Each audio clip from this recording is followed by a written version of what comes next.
Nous sommes un autel de pierre brisée, mais tu prends plaisir à nos offrandes. Tu as le ciel pour sainte demeure, pourtant tu sièges dans nos louanges. Devant le roi pour l'éternité, des milliers d'anges viennent t'adorer. Mais l'alléluia que nous chantons reste le chant qui touche ton cœur. Chantons Alléluia, Alléluia, Alléluia. Chantons Alléluia, Alléluia, Alléluia.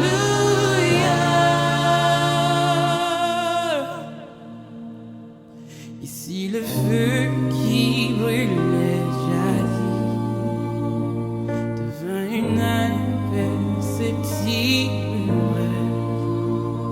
Je n'oublierai pas ton sacrifice, ainsi que ton grand amour pour moi. Oh, chantons Alléluia, Alléluia, Alléluia. Chantons Alléluia, Alléluia, Alléluia. Chantons Alléluia, Alléluia, Alléluia. Chantons Alléluia, Alléluia, Alléluia.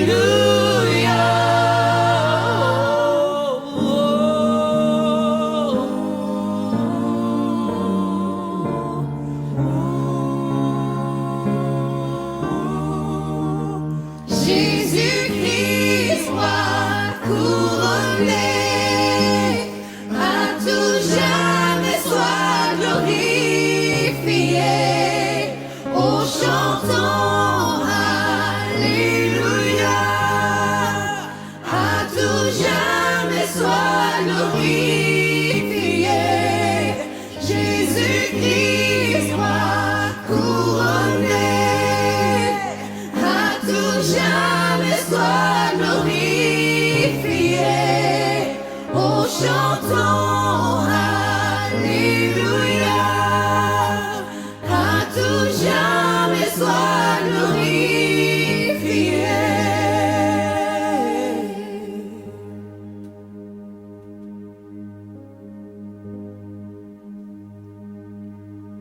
Oh, quel glorieux jour ce sera, quand chaque genou s'inclinera.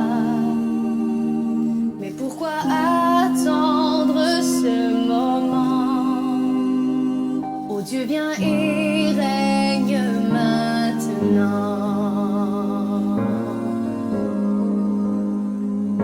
Viens et règne. Chantons Alléluia, Alléluia.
Bienvenue sur la chaîne YouTube Pause Matinale. Très content de prendre de nouveau ce rendez-vous avec vous hebdomadaire, d'avoir ce moment de partage avec vous, même si les écrans sont toujours là. Et vraiment, je voudrais juste vous encourager dès maintenant à prendre votre place. Prendre votre place dans la louange et dans l'adoration. C'est pour cela que nous allons démarrer très rapidement avec un temps de louange, un temps de cœur à cœur avec Dieu, où je voudrais vraiment vous inviter à faire abstraction de l'écran et d'essayer, en tout cas, de ne pas forcément regarder ce qu'il y a à l'écran, ce qui se projette, mais simplement de chercher le cœur de Dieu, simplement de répandre votre âme devant Dieu et de venir, en tout cas de laisser Dieu venir vous toucher, de laisser Dieu venir vous interpeller, parce que je crois que Dieu a quelque chose à vous dire, que Dieu a quelque chose à vous révéler dans votre vie, parce que Dieu vous aime et parce que Dieu veut vous faire du bien. Alors profitons de ces instants et de ces moments pour avoir ce cœur à cœur avec le Sauveur. Je vous dis à bon temps et à tout de suite.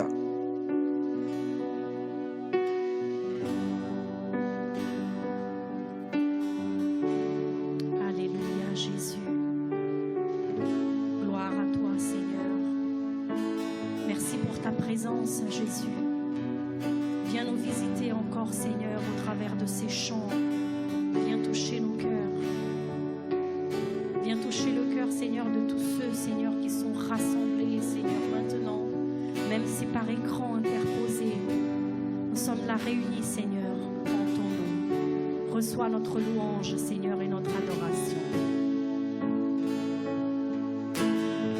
Dieu, tu es ma lumière. Dieu, tu es mon salut. Vers toi, je marcherai. Si à côté de toi, je suis protégé par tes mains, je n'aurai peur de rien.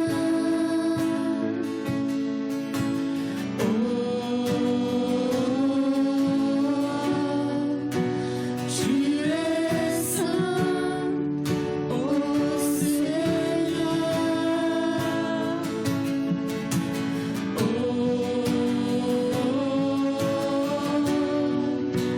Tu es digne.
Viens Jésus,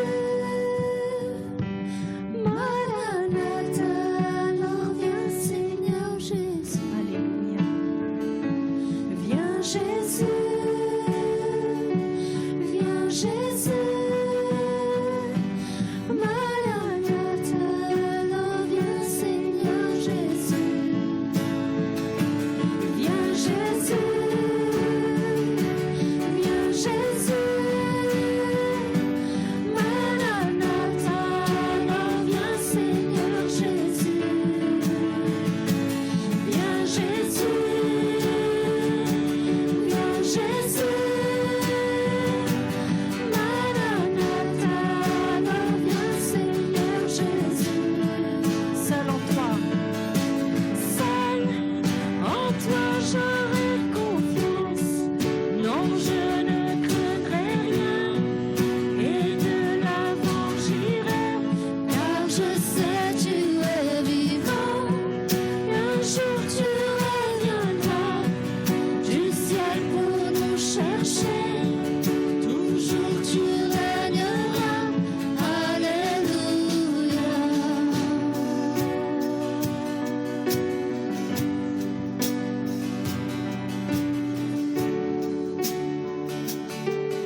jour, il est pour toi, il est pour toi. Dès le matin jusqu'au coucher, à chaque pas, veillant sur toi, de mes larmes, dans de l'ange, il est pour toi, il est pour toi, il est pour toi, il est pour toi, il est pour toi, il est pour toi, il est pour toi, il est pour toi, il est pour toi. Amen. Amen.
Aucun argent ni or, aucun autre trésor ne pourrait m'éloigner de ton cœur.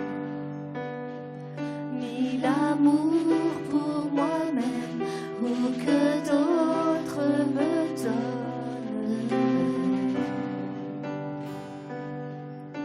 Jésus, rien n'est semblable à ta grâce qui m'a sauvé.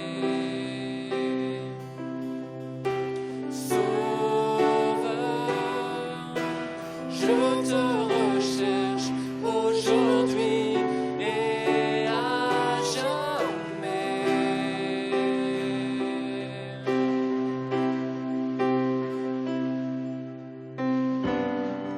Tel que je suis, je viens à tes pieds. Humblement je me tiens devant ta majesté. En toi je sais que j'ai tout trouvé. Dans ton amour sans fin, dans ton amour sans fin.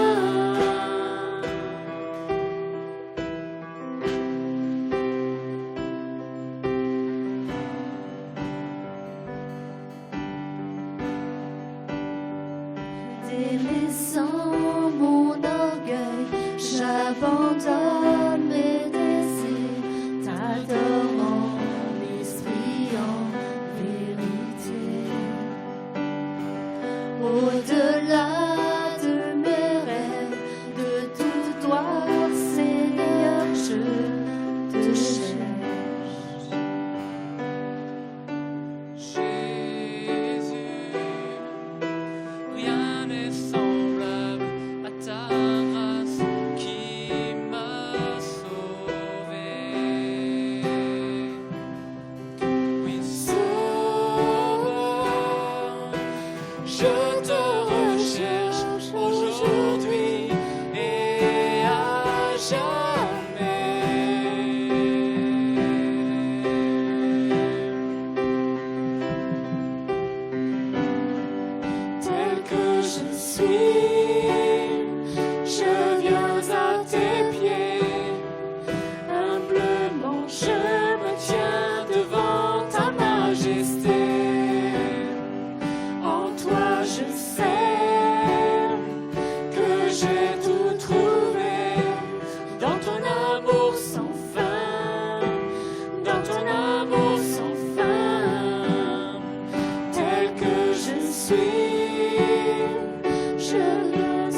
je me tiens devant ta majesté. En toi je sais que j'ai tout trouvé dans ton amour sans fin, dans ton amour sans fin. Jésus.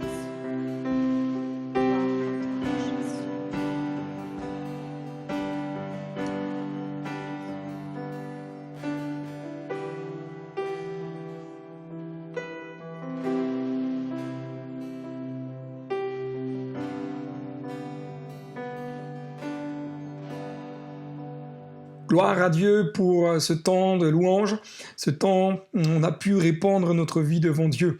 Ce soir, j'aimerais juste voir avec vous la deuxième déclaration de Jésus pour nous aider à vaincre face à la tentation.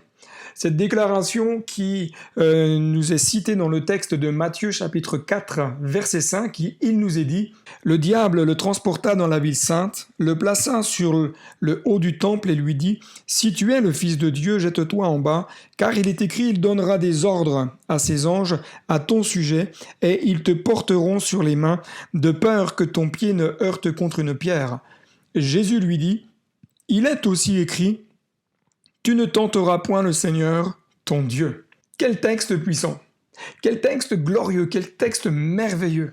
Ce que je note dans ce texte, nous sommes là donc à la deuxième tentative de Satan de vouloir faire chuter Jésus. Et ce que je relève, c'est que le diable va user d'une stratégie quasi identique pour amener Jésus à chuter. En effet, il va attaquer Jésus tout d'abord sur son identité. Rappelez-vous ce que j'avais dit la dernière fois. C'est que le diable vient vers Jésus et lui dit « Si tu es le Fils de Dieu », amenant toute une pensée de doute. Pourtant, le diable sait très bien que celui qui est en face de lui, il est le Fils de Dieu. Ce Jésus est le Sauveur, il est là pour donner sa vie pour que l'humanité soit sauvée. Jésus qui est là devant lui, ce Jésus c'est le Fils de Dieu, c'est le Roi des rois, il est Dieu. Et le diable sait très bien. Mais il attaque en disant « Mais si tu es vraiment le Fils de Dieu, alors fais comme ceci, fais comme cela, et prouve-moi que tu es bien le Fils de Dieu. » Le diable, dans sa stratégie, l'attaque sur son identité en lui proposant peut-être un moyen de prouver son identité en utilisant des textes de la parole de Dieu, mais le diable sait que les textes qu'il emploie sont sortis de leur contexte. Le diable sait très bien qu'il utilise des textes de la parole de Dieu pour amener Jésus à chuter. Je voudrais juste te rappeler que le diable nous attaque bien souvent sur notre identité. Le diable, bien souvent, va venir nous attaquer dans qui nous sommes en tant qu'enfants de Dieu. Regardez que simplement au quotidien, combien de fois nous avons des pensées qui nous amènent à douter de qui nous sommes, de ce que nous sommes, de notre position en Dieu. Combien de pensées viennent dans notre esprit nous dire « Oui, mais tu n'es pas assez capable. Est-ce que Dieu t'aime vraiment? Est-ce que Dieu te demande vraiment ceci ou cela ?» Combien de pensées nous viennent quelque part comme nous bloquer, nous enfermer dans des raisonnements qui ne sont pas ce que Dieu souhaite. Des raisonnements qui sont faux. Parce que le diable, lui, il va venir utiliser notre faiblesse, il va venir utiliser nos écarts, il va venir utiliser nos manquements. Oh, jamais pour nous aider à aller plus loin, mais bien pour nous arrêter, bien simplement pour nous enfoncer et nous mettre la tête sous l'eau. Le diable va venir et mettre comme un doute sur qui nous sommes vraiment, un doute sur les capacités que Dieu nous a données, un doute qui est généré en général par toute une forme de questionnement, de raisonnement. Et j'aimerais te dire ceci, c'est que toutes ces pensées qui sont parfois dans nos cœurs sont des pensées qui sont fausses, toutes ces pensées qui sont là pour nous dire « Tu n'es pas capable, tu n'es pas assez bien, tu ne mérites pas ceci, tu ne mérites pas cela. Est-ce que Dieu t'aime vraiment ?» Ce sont des pensées qui sont fausses. Il est important que vous puissiez bien réaliser ceci, c'est que le diable est un menteur. Il est un destructeur. Il cherche à nuire nos vies personnelles. Mais j'aimerais dire aussi ceci, c'est que le diable cherche à nuire également à l'Église. Parfois, il nous malmène dans notre vie personnelle pour nous détruire, mais aussi au travers peut-être de notre caractère, de notre pensée, de notre façon de voir les choses. Son souhait, c'est d'atteindre l'Église. Chers amis, gardons notre cœur. Gardons notre cœur au quotidien, d'agir ou de faire ou de dire des choses qui peuvent amener des freins dans notre vie personnelle, mais également dans l'Église. Pour nous atteindre, le diable sème le doute. Pour nous atteindre, le diable va venir semer dans notre cœur toutes sortes de pensées, toutes sortes de raisonnements. Il sème en nous le doute quant à notre identité d'enfant de Dieu, notre légitimité, c'est-à-dire le pouvoir de la grâce de Dieu dans notre vie. Il sème en nous le doute sur notre position, celui d'être assis avec Christ dans les lieux célestes, dans une position de vainqueur. Combien parfois d'amis nous avons autour de nous et qui nous disent « mais oui, mais je ne suis pas capable, j'y arriverai pas, regarde, j'ai encore chuté, j'ai telle faiblesse ». Toutes des pensées qui ne sont pas la pensée de Dieu. Christ a permis que par sa victoire, nous soyons assis avec lui dans les lieux célestes. Nous sommes dans une position de vainqueur. Nous sommes dans une position de conquérant. Alors commençons peut-être simplement à dire à nos faiblesses, à nos difficultés, qu'elles ont été vaincues par la puissance de Jésus. Dans cette phase de la tentation, le diable va chercher à amener Jésus à commettre l'irréparable. Lorsque j'ai relu le texte, il va l'amener sur le haut du temple et lui dire « mais regarde, si tu es le Fils de Dieu, jette-toi en bas ». Parce que la Bible, elle dit qu'il ordonnera à des anges de te garder et de te porter pour que ton pied ne heurte pas contre une pierre.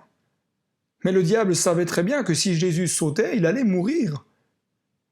Et la possibilité du salut allait être complètement bloquée. Le diable va se servir d'un texte qui est dans le psaume 91, versets 11 et 12. Lisons-le ensemble.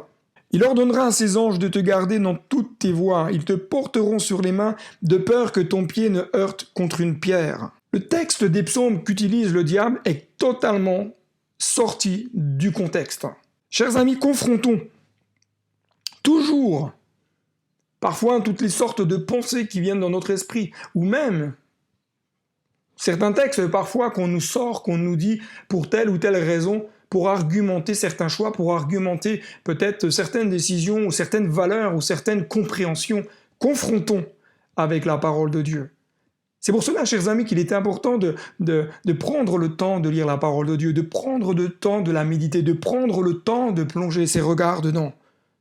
Si nous nous arrêtons quelques instants sur le psaume 91, nous voyons que le texte que le diable utilise, et même qu'il insuffle, est sorti de son contexte. J'aimerais juste vous donner ici quelques pistes de réflexion du psaume 91 qui, je pense, devraient vous encourager et ramener le texte que Satan utilise, mais le ramener véritablement dans le contexte du psaume 91. Psaume 91. Celui qui se met à l'abri du Dieu très haut se repose à l'ombre du Tout-Puissant. Nous voyons déjà dans le démarrage de ce psaume toute la bienveillance et la protection de Dieu pour son enfant. Dieu est celui qui est un refuge. Dieu est celui qui est un abri. Et lorsque vient l'épreuve, lorsque vient la difficulté, lorsque vient peut-être la maladie, lorsque vient la sécheresse, je voudrais juste te dire que le meilleur endroit où tu peux te réfugier, c'est auprès de Dieu. C'est près de lui, parce que son ombre vient te couvrir. Il vient apporter tout un côté apaisant, tout un côté rassurant. Il vient t'apporter le réconfort. Le verset 2 nous dit « Il dit au Seigneur, tu es mon abri. Tu me protèges avec puissance et tu es mon Dieu, j'ai confiance en toi. » Ma confiance en ce Dieu éternel me donne l'assurance que face à ce que je vis, face à ce que je rencontre, je ne suis pas seul. Lorsque je place ma confiance en Dieu, je sais que tôt ou tard, je vais sortir de ma difficulté. Alors je sais que certains vont me dire, oui, mais moi, je vis des moments difficiles, je vis des moments compliqués, j'ai du mal à voir que le meilleur est devant, j'ai du mal à voir que Dieu veille sur ma vie. Mais je te dis simplement, mon ami, fais confiance. Fais confiance en ce Dieu qui sait, en ce Dieu qui peut et en ce Dieu qui veut. C'est la réalité. C'est que Dieu veut agir dans ta vie. Et je sais que lorsqu'on a la tête dans le guidon, comme on dit, on ne voit pas en général toute l'étendue de la grâce de Dieu, on ne voit pas toute l'étendue de la main de Dieu qui se manifeste. Parce qu'on voit que notre difficulté, on voit que notre souffrance, on voit que notre problématique, et on ne voit plus la solution de Dieu, on ne voit plus que Dieu est à l'œuvre et qu'il commence déjà à agir. J'aimerais te dire que tôt ou tard, Dieu va te sortir de la situation dans laquelle tu es. Simplement, fais-lui confiance. Laisse-le faire. Arrête de te débattre. Arrête d'essayer de trouver des solutions par toi-même. Arrête de vouloir peut-être argumenter. Laisse Dieu faire. Ah, je sais que c'est pas facile. Je sais que c'est pas évident parce que ça va contre notre nature. Mais si tu fais confiance à Dieu, je veux te dire qu'il va te couvrir de son ombre. Je crois que je ne suis pas appelé à fixer mes regards que sur ma situation difficile, mais je suis appelé à fixer mes regards sur celui qui est la solution. Parce que Dieu est mon surabri, Dieu est un protecteur. Rappelez-vous ceci, et ce que j'aimerais vous laisser. La confiance en Dieu nous parle de la foi en qui il est. Ne doute jamais de sa bienveillance, ne doute jamais de sa puissance, ne doute jamais de sa capacité à intervenir dans ta vie. Si le doute a gagné du terrain, confesse-le.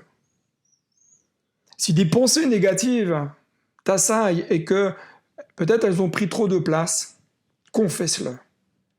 Si tu as commencé à prononcer des paroles de défaite, si tu as commencé à dire des choses négatives sur ta propre vie, confesse-le.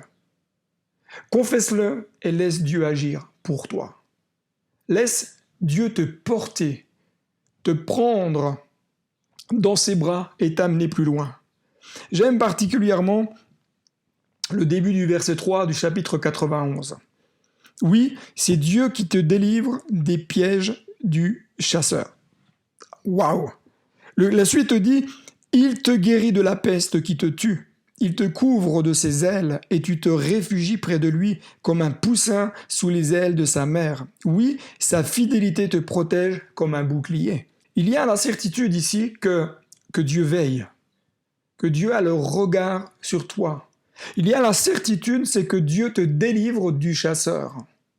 Ah, vous savez, tous les pièges que l'ennemi parfois sème tout au long de notre route. Alors oui, il y a certains pièges dans lesquels on tombe, parfois c'est pas forcément le diable qui les a mis en place, c'est nous-mêmes. C'est nous-mêmes qui tombons dans nos propres pièges, parce que l'on sait les faiblesses de notre chair, on sait les faiblesses de notre vie personnelle, et on tombe dans ces pièges-là. Mais parfois, l'ennemi, lui, va mettre des pièges bien cachés à certains endroits, de façon à ce que lorsqu'on va marcher, on mette le pied sur ce piège et on se retrouve emprisonné. Le texte nous dit, il te délivre des pièges que le diable a installés tout au long de ton chemin. Il te délivre en te secourant. Si tu as été pris dans un piège, il va venir ouvrir le piège, te prendre, te soigner, bander les plaies, te guérir pour t'aider à reprendre la marche. Il vient te délivrant de ces pièges, aussi en te guidant. Il va se mettre à tes côtés, il va te mener en te disant « Attention, ici il y a un piège, donc on fait un petit détour. » Ce Dieu puissant est là. Il reste souverain, puissant, et je crois que la puissance de Dieu est une puissance qui guérit encore aujourd'hui. Je crois que la puissance de Dieu est une puissance qui restaure. Face à la maladie, face à ce qui te touche, rappelle-toi que Dieu veut poser sa main sur ta vie. Il te couvre de ses ailes, nous dit le texte, la bienveillance de Dieu qui se manifeste dans notre quotidien, la bienveillance de Dieu qui se manifeste jour après jour. Juste pourquoi? Parce que nous sommes ses enfants. Oh, non pas parce que nous sommes les meilleurs, non pas parce que nous avons des mérites, non pas parce que nous avons fait des belles choses, mais parce que nous sommes ses enfants, parce que nous sommes appelés enfants de Dieu. Souvent, Beaucoup pensent ne pas mériter la bienveillance de Dieu. Beaucoup pensent ne pas mériter la grâce de Dieu. Beaucoup pensent ne pas mériter le salut de Dieu. Beaucoup pensent ne pas mériter les réponses de Dieu. Pourquoi? Parce que nous avons chuté, parce que nous avons fauté, parce que nous nous sentons indignes.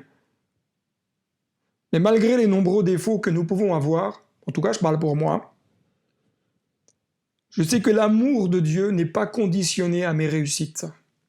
L'amour que Dieu porte envers moi n'est pas conditionné envers les œuvres que je vais faire. Il m'aime parce que je suis son enfant. Il me protège parce que je suis son enfant. Il étend sur moi son aile et je trouve en lui un refuge. Versets 9 et 10. Oui, Seigneur, tu es pour moi un protecteur. Si tu as choisi le Dieu très haut comme abri, aucun mal ne peut te toucher. Aucun malheur ne peut approcher de ta maison.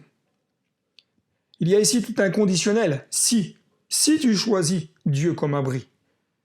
La protection de Dieu est un choix. Elle ne s'impose pas.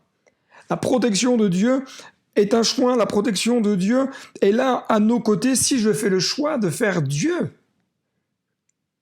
mon maître, si je fais le choix de faire de Dieu mon protecteur, si je fais le choix d'observer sa parole, si je fais le choix de marcher en conformité à sa parole. Vous savez, ce qui m'interpelle aujourd'hui, c'est qu'on veut bien de Dieu dans notre vie, mais on ne veut pas d'un Dieu qui règne. On veut bien d'un Dieu qui bénit, mais on ne veut pas d'un Dieu qui va venir œuvrer en profondeur en nous, de façon à nous changer dans notre caractère. On veut bien que les autres changent, mais nous-mêmes, on a un petit peu de mal. Nous-mêmes, parfois, on se dit, oui, mais regarde, Seigneur, les autres, ils sont encore comme ceci, comme cela. Mais moi, j'aime beaucoup le texte de Jésus qui dit, ouais, mais bon, on voit souvent la paille dans l'œil du voisin, mais on ne voit pas la poutre qui est dans le nôtre. Chers amis, laissons l'Esprit de Dieu venir faire son œuvre en nous. Laissons l'Esprit de Dieu venir nous toucher, nous purifier, nous émonder. Si Dieu est le maître de ma vie, je sais que, et j'ai l'assurance qu'aucun mal ne viendra me toucher. Si Dieu est le maître de ma vie, je sais que Dieu va être là, pas après pas. Le psaume 34, verset 20, nous dit « Le malheur atteint souvent le juste, mais l'Éternel l'en délivre toujours. » Oui, parce que ce n'est pas parce que je suis enfant de Dieu que je ne serai jamais touché par le malheur, par la difficulté, par l'épreuve, par la souffrance, par la maladie, par le deuil.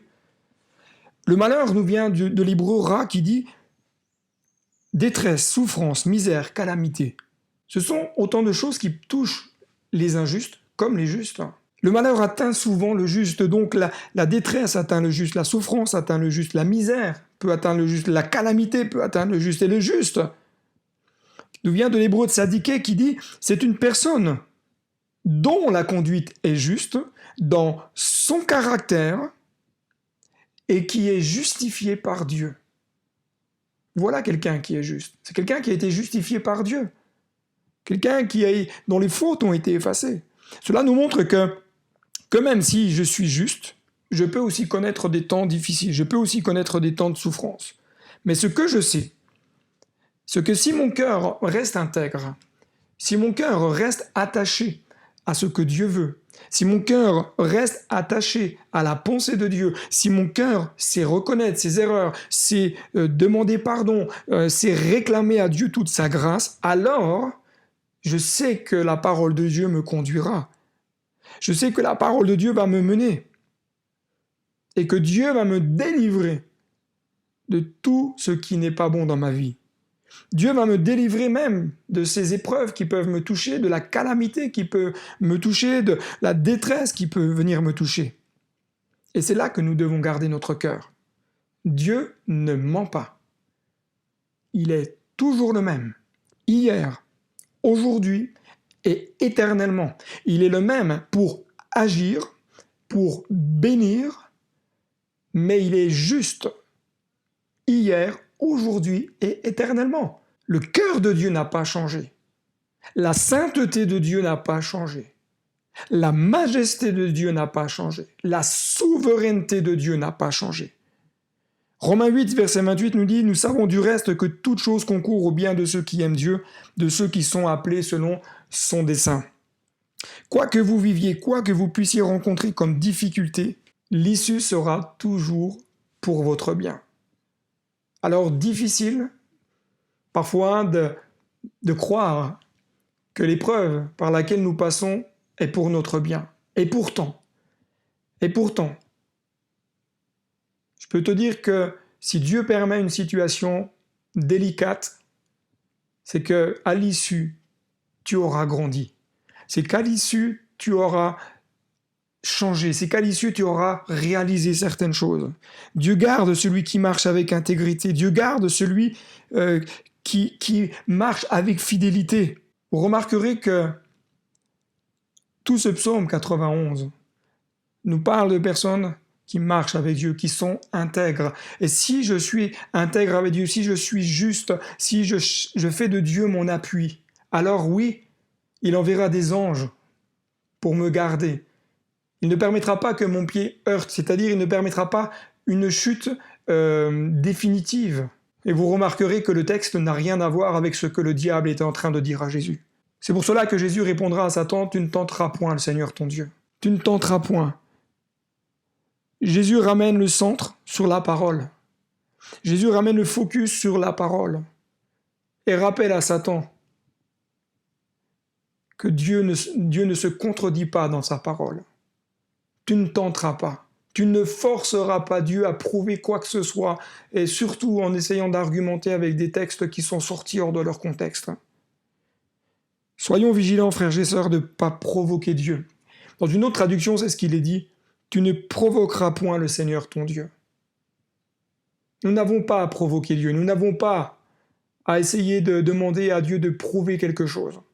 Nous avons simplement à nous soumettre à ce que sa parole nous enseigne. Et Jésus nous rappelle ici une stratégie de défense recentrée sur la parole de Dieu, recentrée sur ce que toute la Bible peut nous dire. Et j'aime cette parole. Et je voudrais vraiment vous encourager à la lire d'une manière beaucoup plus profonde, beaucoup plus attentive, beaucoup plus peut-être élargie. Élargissez votre moment de réflexion lorsque vous lisez la Bible. Ne portez pas focus que sur un élément, mais élargissez et demandez à ce que l'Esprit de Dieu vienne vous éclairer afin de vous amener dans toute la compréhension de la pensée de Dieu et de découvrir combien Dieu vous aime, combien Dieu veut vous parler, que Dieu puisse vous révéler son cœur, son caractère. Laissez le Saint-Esprit de Dieu faire et agir dans votre vie. Prions quelques instants, chers amis, ensemble, et demandons au Seigneur toute sa grâce. Seigneur mon Dieu, merci parce que tu es là. Merci parce que c'est toi qui te révèles. C'est toi qui agis et c'est toi qui te glorifies. Merci parce que encore ce soir tu nous montres que, Seigneur, la meilleure défense est l'attaque, mais par ta parole. Tu nous montres encore, Seigneur, que ta parole est oui et amen, que ta parole est vérité et que ta parole ne se contredit pas, que ta parole est une puissance. Alors, Seigneur, bénis mes frères et mes sœurs qui regardent cette vidéo. Je te prie de les encourager, je te prie de les bénir, je te prie de les renouveler et je te prie de les sortir de ces situations peut-être dans lesquelles ils sont pris comme au piège. Mais Seigneur, qu'ils trouvent en toi un abri et un refuge. Au nom puissant de Jésus. Amen. Voilà, chers amis, la soirée arrive à son terme. Je vous encourage à continuer de partager ces vidéos, à les liker, à les commenter, à pouvoir partager autour de vous le message de l'Évangile. Aujourd'hui, on se rend compte que le moyen numérique devient un des moyens d'évangélisation qui est mis à notre disposition. Alors prions pour que toutes ces peut-être ces moyens en tout cas se développent pour la gloire de Dieu. Le numérique est un moyen au service de Dieu et rien d'autre. Donc prions pour tout cela, prions pour chacun et chacune, encourageons-nous, envoyons des textos, envoyons des textes, envoyons des paroles d'encouragement à nos contacts, gardons le lien. Les semaines à venir nous rapprochent en tout cas davantage de pouvoir nous retrouver en présentiel. Alors prions pour que tout cela puisse se faire dans la paix, avec la bienveillance de Dieu et avec toute la sagesse de Dieu, pour qu'on puisse continuer de le servir de la meilleure manière qui soit. Que Dieu vous bénisse. Je vous dis à très bientôt sur Pause Matinale.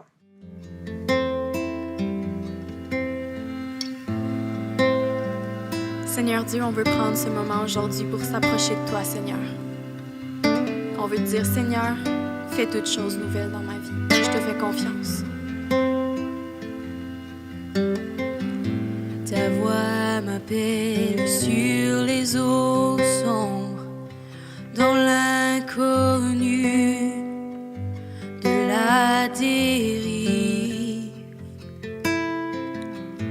Par ta présence au grand mystère, ma foi résiste à l'océan. J'invoquerai ton nom sans cesse. Quand de l'abîme les flots s'élèvent, dans la tempête mon âme repose entre tes mains. Je suis à toi et tu es mien.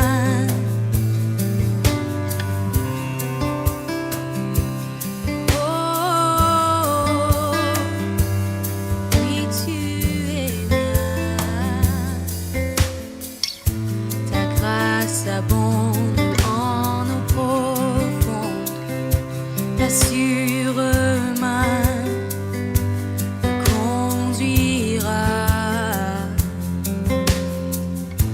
Dans la faiblesse, la peur m'inonde, mais ta promesse est ma victoire.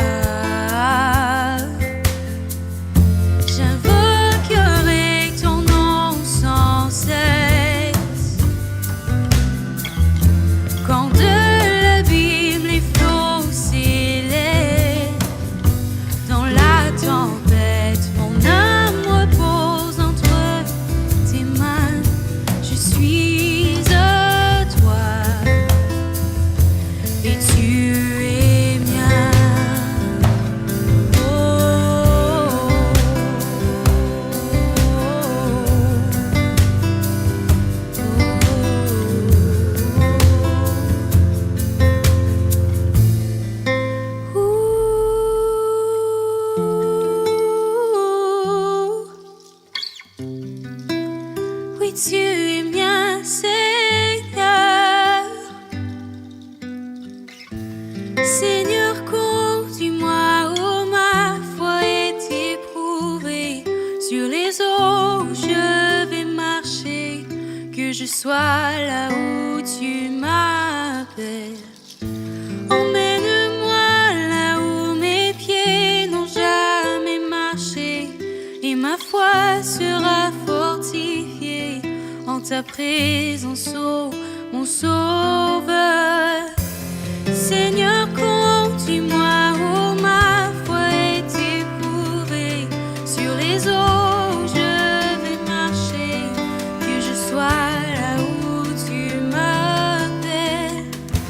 Emmène-moi là où mes pieds n'ont jamais marché, et ma foi sera fortifiée en ta présence, ô mon sauveur. Seigneur, conduis-moi, oh, ma foi est éprouvée. Sur les eaux, je vais marcher, que je sois là où tu m'appelles. Emmène-moi là où mes pieds n'ont jamais marché, et ma foi sera fortifiée en ta présence, ô mon sauveur.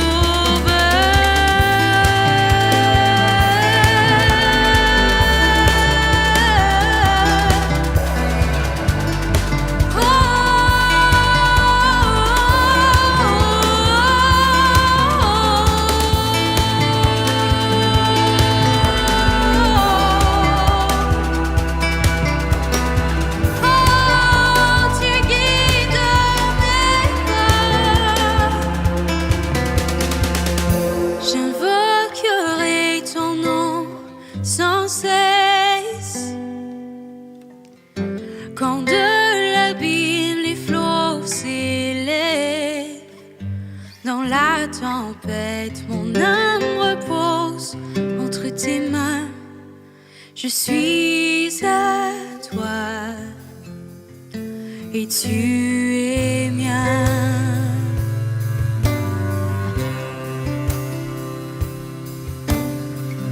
Jésus, on veut prendre ce temps pour t'élever notre voix. Malgré les océans, malgré les vagues dans nos vies, Seigneur, tu es là, tu es fidèle, tu ne faillis pas. Et tu veux nous amener encore plus loin, Seigneur. Même si on a peur de l'inconnu, même si on est inquiet, Seigneur, tu es au contrôle.